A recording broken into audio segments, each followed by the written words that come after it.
Eu começo agora com a primeira aula. Essa aula aqui para você dar uma olhada de como que será trabalhado isso ao longo desse curso. Então nós vamos iniciar e eu vou começar com a parte da farmacologia que muitos acham mais difícil. E é o quê? O sistema nervoso central e periférico. Hoje eu começo com os princípios da neurofarmacologia.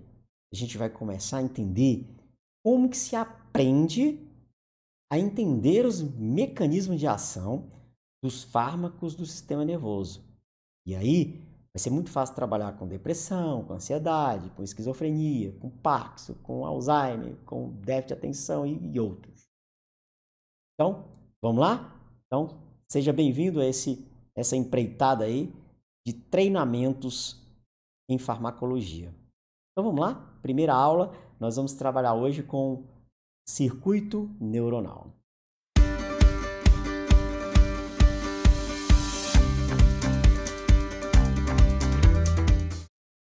Vamos lá! Como aprender farmacologia de uma maneira em que você nunca mais esqueça. Bom, então vamos para o circuito neuronal. Como será abordado isso dentro de um plano de ensino? Lógico, nosso treinamento ele tem início, meio e fim. E eu vou estar abordando métodos, né, passo a passo. Então, nessa primeira aula, você aprenderá comigo os precursores, que vão dar origem aos neurotransmissores, o potencial de ação, algo que muitos desconhecem, não entendem o que era esse potencial de ação, como se dá, o influxo de cálcio, a importância dessa informação para o aprendizado dos medicamentos, tanto os anticonvulsivantes, os medicamentos que agem diminuindo aí a contração muscular, e a gente vai abordar isso tranquilamente, fusão das vesículas que armazenam aí os neurotransmissores, e muitos não conseguem associar quando se fala o transportador vesicular, monoaminético. Então, as vesículas, os receptores pós-sinápticos. Aqui é um ponto importante que tem um curso específico, que é o de farmacodinâmica. Dá para você ter a ideia de como que os fármacos agem. Não existe a possibilidade de aprender mecanismos de ação sem entender a farmacodinâmica, como que o fármaco se liga no receptor, nos receptores que são diversos. Nós também estaremos abordando os transportadores. Clésio, transportadores? Sim, lembra que a gente tem como mecanismo de ação os antidepressivos que falam que bloqueiam a recaptação de serotonina, noradrenalina? Então, essa recaptação se dá por transportadores, tanto vesicular como transportadores pré-sinápticos no neurônio. Nós também abordaremos a degradação dos neurotransmissores lá na fenda ou até mesmo dentro do citosol do neurônio, seja pré ou pós-sináptico. E aí, algo que gera muita confusão, a questão dos autorreceptores, ou seja, os receptores de feedback negativo que ficam no neurônio pré-sináptico e que diminui o neurotransmissor daquele neurônio. Esse é o nosso plano de ação. O que você vai aprender nesse curso está listado aí. Nesse curso que é o primeiro de vários que a gente vai estar abordando. Então, vamos aí às definições desse circuito neuronal. Vamos ao circuito neuronal. Então, pegando aí essa pergunta aí no ar e jogando mais uma vez, o que é esse circuito neuronal? Nós sabemos que o principal meio de comunicação intercelular de sinais químicos é através dessa liberação de neurotransmissores através da fenda sináptica, assim como os hormônios, né, que apesar de não ser neurotransmissor, mas ele se dá através de sinais químicos, sai de um local e vai até o outro para sinalizar uma célula ou um órgão completo. E assim como os neurotransmissores que saem de um neurônio para ativar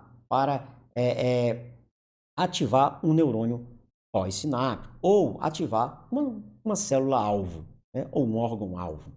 Então, isso é muito importante. E quando a gente pensa que os tecidos excitáveis, como os nervos, os músculos, a comunicação intracelular se dá através de propagações de sinais elétricos, tá vendo? A gente estava falando de sinais químicos, neurotransmissores, e agora a gente vai abordar também, dentro desse curso, os sinais elétricos. Lembra? O potencial de ação, muito importante, como alvo farmacológico de fármacos do sistema nervoso e outros. Né? Esse potencial de ação ele se dá ao longo da membrana, aquela membrana que a gente estuda lá na farmacologia, lá na fisiologia, lembra? Através do mosaico fluido, na qual a gente vê ali uma camada fosfolipídica, é a mesma membrana, só que no caso aqui, a membrana do neurônio.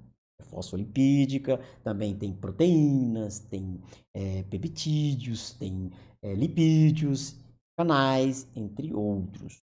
Então, isso é muito importante que você entenda isso. E que essa transmissão, tanto química quanto elétrica, ela se dá e envolve movimentos iônicos de íons através da membrana. Então, a gente vai estar falando de íons importantes como cálcio, como sódio, o potássio, o cloreto. Isso é muito importante para o entendimento dos fármacos, seja eles fármacos inibitórios ou excitatórios. Esse aqui é o circuito neuronal, que se dá por um neurônio pré-sináptico, que a gente pode observar aqui, e um neurônio pós-sináptico. É uma célula pré-sináptica e uma célula pós-sináptica. Então, esse é o modelo que a gente tem de circuito neuronal, que envolve aí a neurofarmacologia ou a neurotransmissão. Aqui a gente nem vai falar de fármaco ainda, vai falar de como que acontece essa transmissão. Aí sim, eu vou poder te falar tranquilamente, ponto a ponto, aonde agem os fármacos. E também está nesse treinamento a parte de fisiopatologia, aonde é que está as principais, que acomete as principais doenças, para que a gente possa ali bloquear ou excitar ou ativar locais importantes para ali controlar os sintomas, né, de determinadas doenças. Tudo bem? Então, esse circuito neuronal ele é comum para todas, praticamente, processos de excitação ou de ativação neuronal. Então, o circuito é o mesmo para o neurônio adrenérgico, dopaminérgico, serotoninérgico, da acetilcolina, do GABA, do glutamato. Né? Então, o processo é o mesmo, o neurônio pré, o neurônio pós, o neurônio pré ou um órgão-alvo, mas todos eles têm em comum uma fenda sináptica. O que é isso? É um espaço importante entre essas duas células. E isso será abordado aqui passo a passo. Então, aqui já dá para você perceber que está enumerado, então são os passos que nós vamos trabalhar do 1 até o 8. A gente vai conversar sobre esses pontos, então vai ser abordado isso exaustivamente até você aprender como é um precursor, o que é, né? Um processo de potencial de ação, influxo de cálcio, todos eles serão abordados aqui. Eu quero te dar já de maneira geral para você entenda o que será trabalhado nesse treinamento daqui para frente. Por isso que eu te digo, vai dar para aprender tranquilamente através desse processo. Então, para te dar um exemplo, né, de que os processos é comum para todos aqui, o circuito neuronal é comum para todas as transmissões, né? Esse modelo aqui, que não é nenhum neurônio de nenhum neurotransmissor, é um modelo limpo aqui para que você entenda como é que acontece. É claro que a gente vai ter neurônios, vai falar sobre os neurônios adrenérgicos, dopaminérgicos, então são neurônios diferentes. Então, cada neurônio é especializado em um único neurotransmissor. Não esqueça disso. Não existe um neurônio, apesar de algumas figuras de livros trazerem isso, não existe um neurônio que libere dois neurotransmissores diferentes. Então, cada neurônio é especializado em um único neurotransmissor. Tudo bem? Então, é assim que funciona. Então, para que você tenha ideia, eu trouxe uma animação, um videozinho, só para você já perceber de como que nós trabalharemos. Eu usarei de vários recursos, além desses slides maravilhosos, em que eu posso ir, voltar, aproximar, até onde você achar interessante. A gente vai usar também de animações, entre outros. Então, aqui trazendo um videozinho para que você possa entender. Ó, é uma sinapse excitatória, que é muito importante para o processo. E a gente entenda aqui, ó, tá vendo? Uma criança ela tem contato com a panela quente, olha a transmissão que se dá, ó. Primeiro ela chega até o sistema nervoso, depois o sistema nervoso manda uma mensagem, e nesse caso aí é uma mensagem motora. Vamos ver como que acontece isso, olha. Tá vendo? A transmissão é comum para todos. Você vai ver aí, ó, esse potencial de ação, já vai pegando esse macete, o potencial de ação que vai... Então, você pode perceber que tem neurônio pré-sináptico, neurônio pós-sináptico, até chegar no órgão específico. Mas, olha, tudo isso se dá no processo de excitabilidade, o potencial de ação através da membrana, né? Ao longo de toda a membrana. Então, é só para que você tenha essa ideia de como que a gente vai trabalhando todo esse processo. Então, é comum.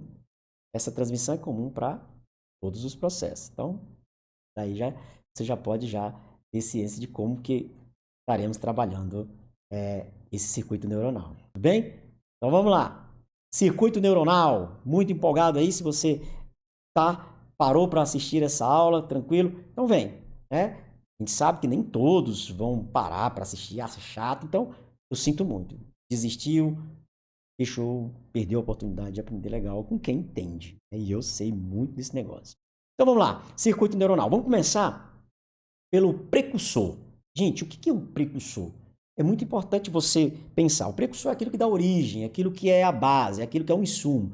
Esse precursor vai dar origem a algo, vai se tornar algo num processo, nesse caso aqui, um processo químico, que envolve reações enzimáticas. Então, a gente pode ter, por exemplo, precursores da serotonina. Nós vamos ver, eu até mostro para você aqui no nosso quadro, um exemplo de precursores, que eu vou trazer muito mesmo, gravuras, figuras, para que você possa, de maneira bem tranquila, aprender isso. Então, deixa eu só trazer aqui para você, e aí você vai poder dar uma olhada também. Falando em precursor, vamos entender um pouquinho, através, isso aí, ó, tá vendo? Aqui eu tenho um circuito neuronal, uma transmissão, no caso aqui, noradrenérgica e serotoninérgica, na qual tem a serotonina, né, para esse processo. E aí, ó, tá vendo aqui? Aqui é o triptofano. Triptofano é o precursor da serotonina. Ó, através de reações enzimáticas, nós sairemos aqui com a serotonina. Então, essa serotonina, ela foi formada a partir de um precursor. Quem é esse precursor? Triptofano, né? Um peptídeo importante que vai dar origem. Lógico, vai ter várias reações. Por exemplo, aqui nós temos aqui a triptofano hidroxilase, que vai converter triptofano em 5-hidroxitriptofano. Vamos aprender isso tranquilamente, vamos conversar bastante sobre isso, porque tem alvos farmacológicos nessas enzimas, né? São também alvos farmacológicos. Nós, através de até vitaminas, ativam essas enzimas para a produção maior de determinados. E também são alvos futuros de fármacos. E a gente vai conversar sobre isso também.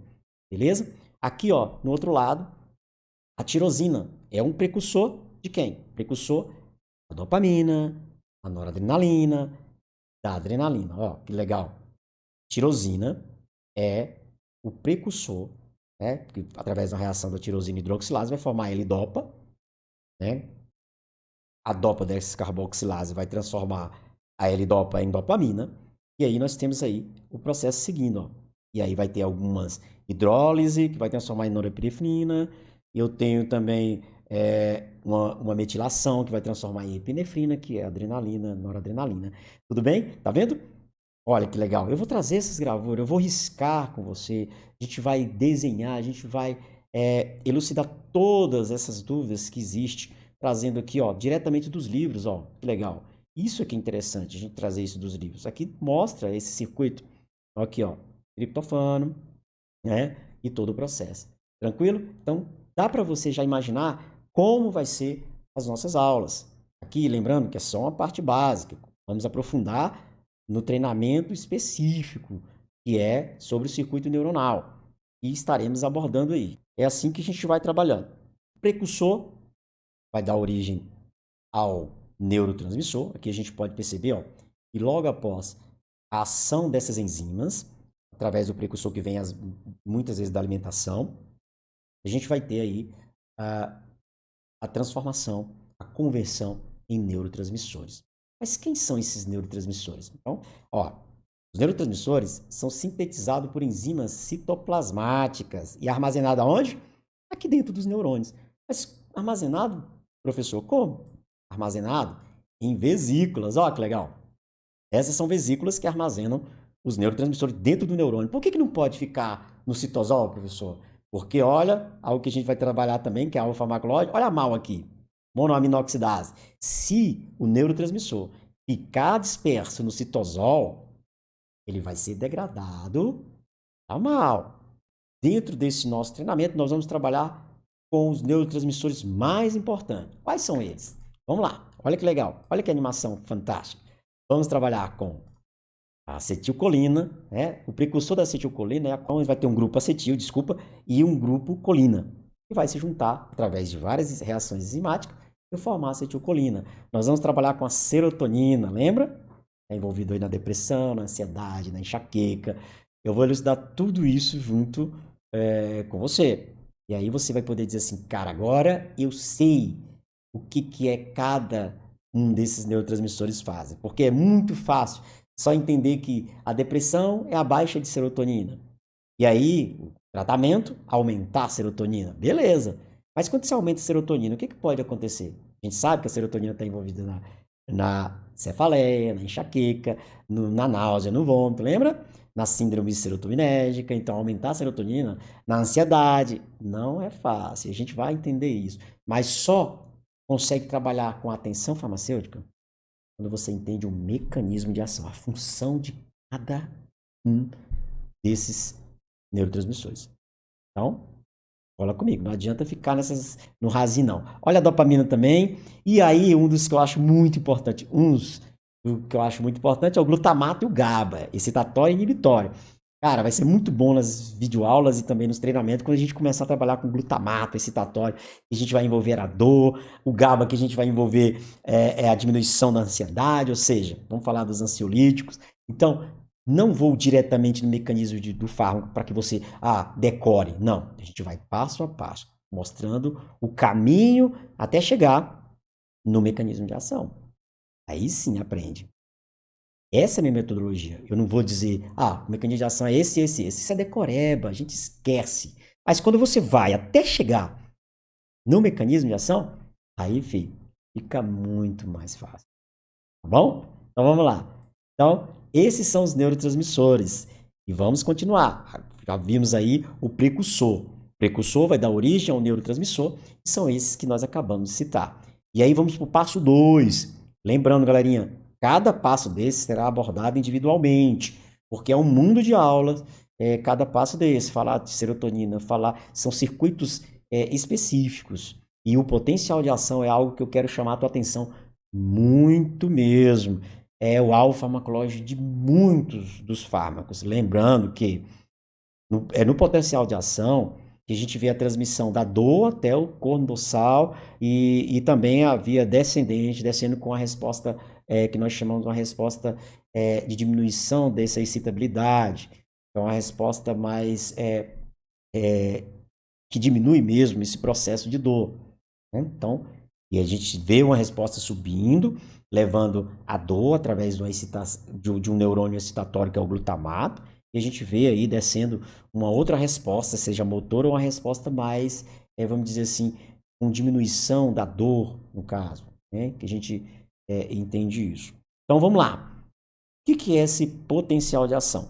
Conceito, quando a voltagem limiar é alcançada, uma voltagem que a gente viu até naquela animação no neurônio, um potencial de ação é iniciado e propagado ao longo da membrana axônica, membrana plasmática, lembra?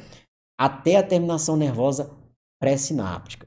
É através desse potencial de ação que a gente vai ter uma reação lá na frente, no neurônio pré-sináptico, lá no finalzinho, que é o influxo de cálcio que a gente vai ver daqui um cadinho.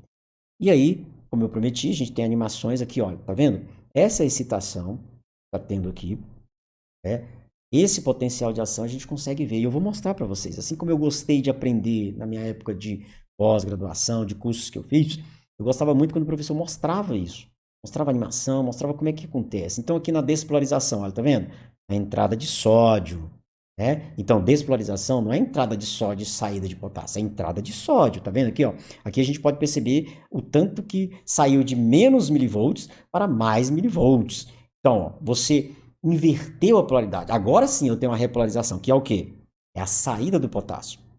Vai abordar isso tranquilamente, porque a gente sabe que uma membrana em repouso, ela fica positivo fora, como está aqui, né? E negativo dentro. Então, para que eu mude, ó, tá em repouso. Agora eu tenho uma excitação, eu tenho um potencial de ação, que é o quê? A mudança de um estado para o outro, ou seja, positivo fora e negativo dentro. A despolarização vai favorecer a entrada dos íons sódio para dentro do neurônio e isso favorece a passagem elétrica. Olha que legal, que interessante. Então vamos seguir.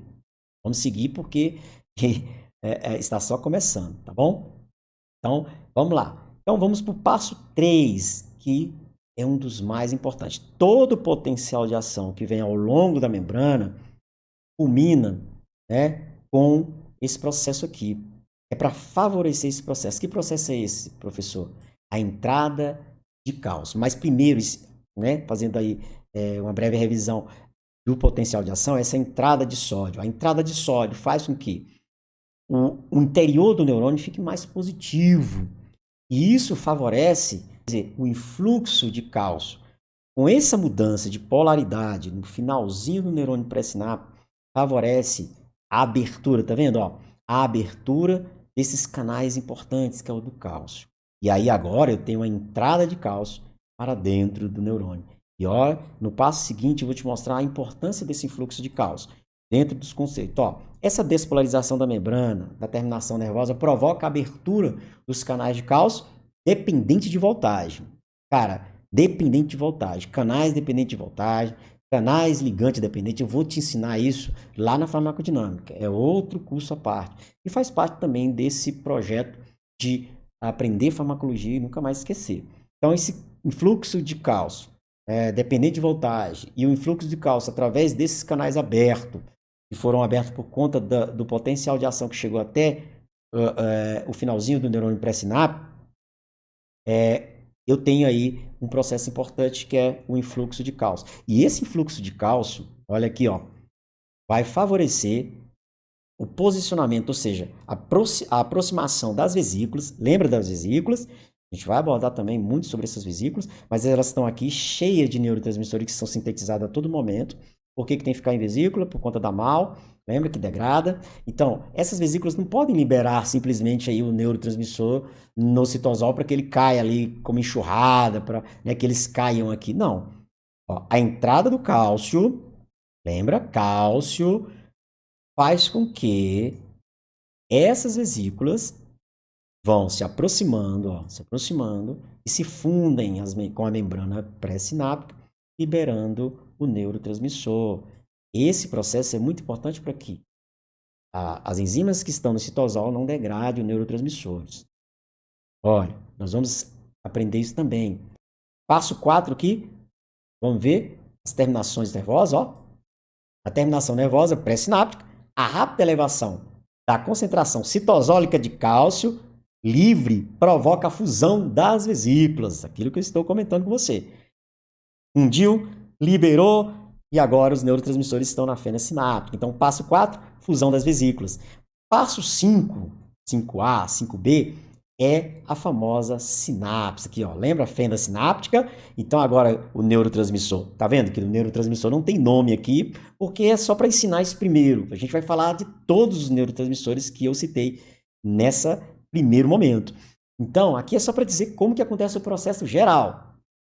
Quem dera esses professores começassem assim as nossas aulas de aprendizado, mas não dá tempo, galerinha. A faculdade ela é muito intensa. A gente tem um cronograma a seguir, mas aqui não. Vamos pegar o cronograma e seguir o que eu, como professor, acho interessante para você seguir. Então, segue-me os bons. Então, vamos lá. Liberou, eu tenho agora os neurotransmissores, ou o neurotransmissor, na fenda sináptica. Esse neurotransmissor na fenda sináptica agora vai se ligar. Aí é o passo fundamental, e é o que a farmacodinâmica ensina.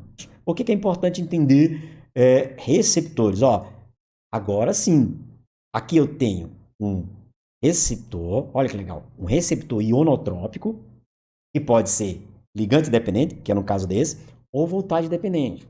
Vamos aprender isso. Eu tenho aqui um receptor metabotrópico, que é acoplado à proteína G, e pode ativar tanto a adenilato ciclase quanto a fosfolipase C.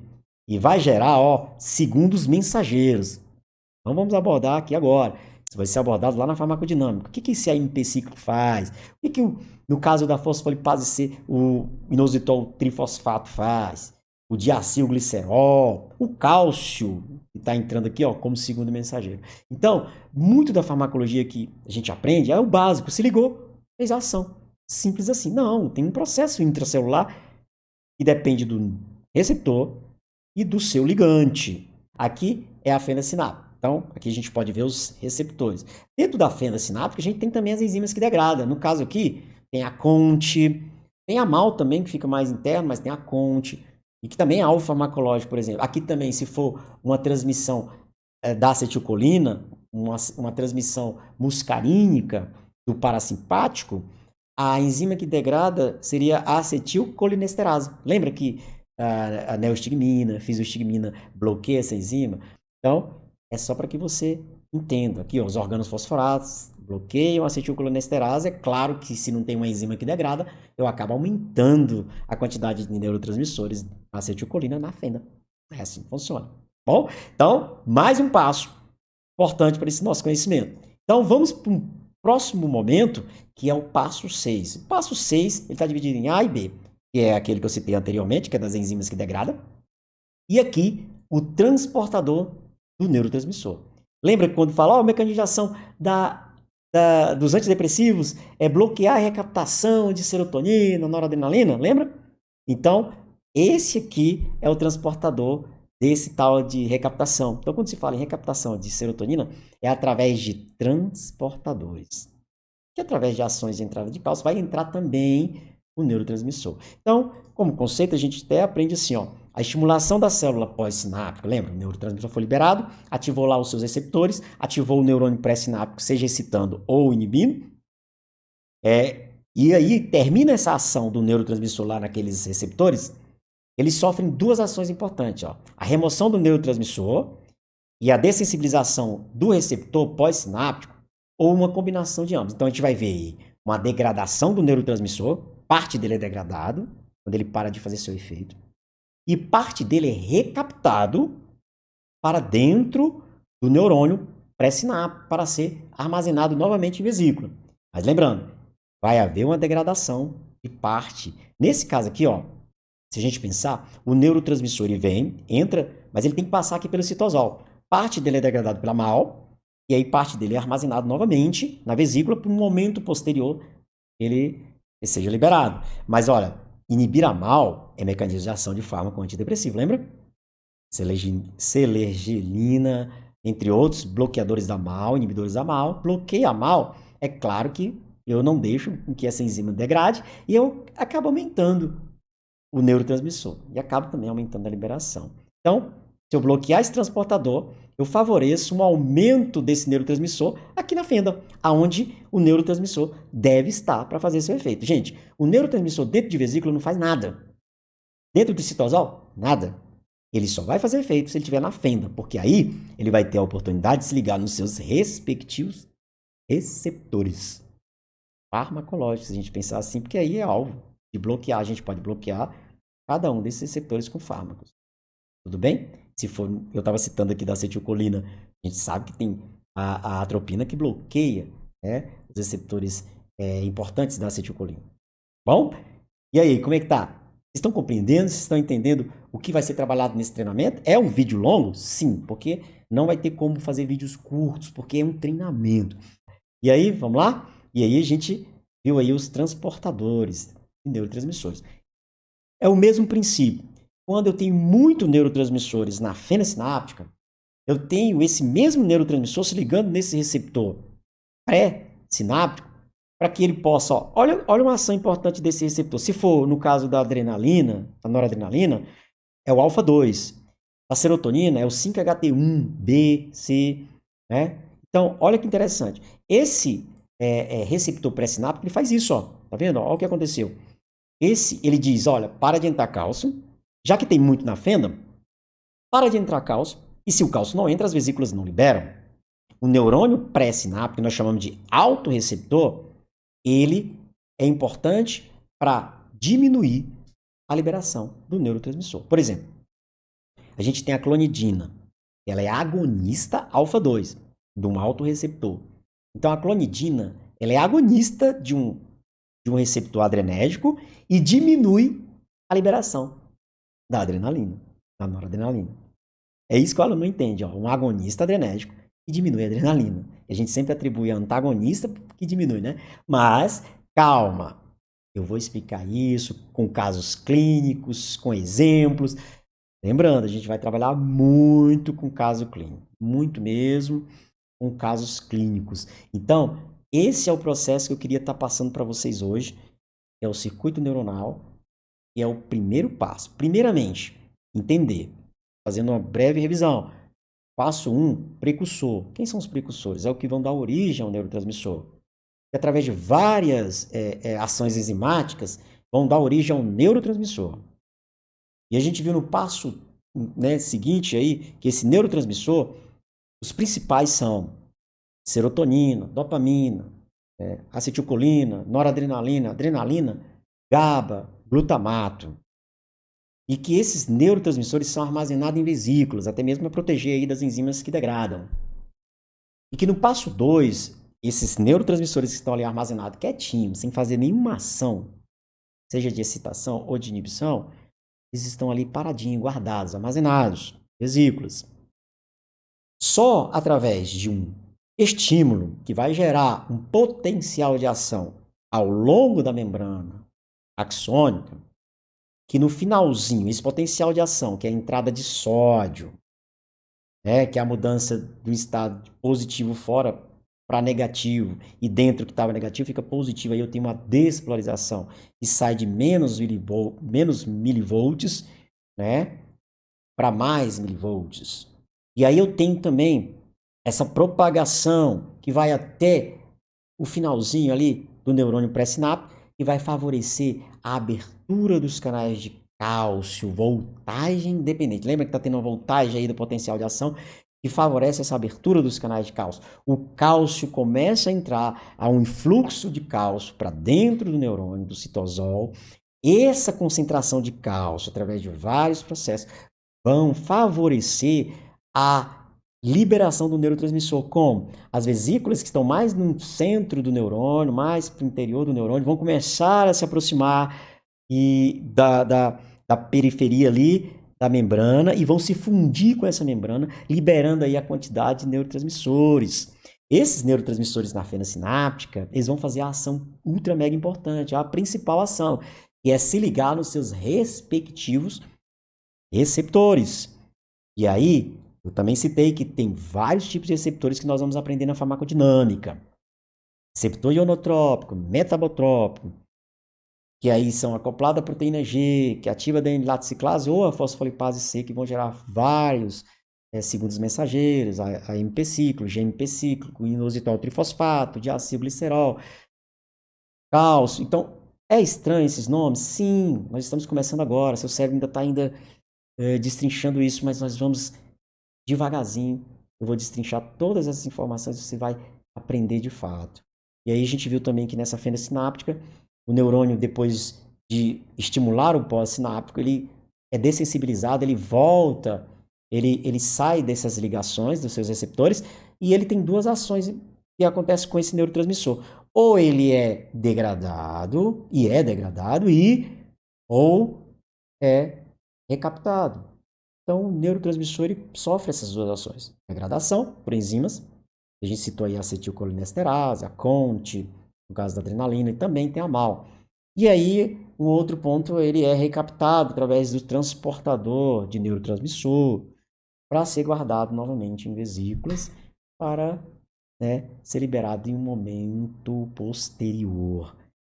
E aí, nós vimos que quanto é importante esse conhecimento. E aí a gente fica por aqui nesse processo, desse primeiro momento de treinamento. E vamos aprender farmacologia e nunca mais esquecer. Então, conto com a sua presença. Confirme sua presença, tá bom? Um forte abraço e viva o poder do conhecimento. Quando o farmacêutico não pensa, paciente padece.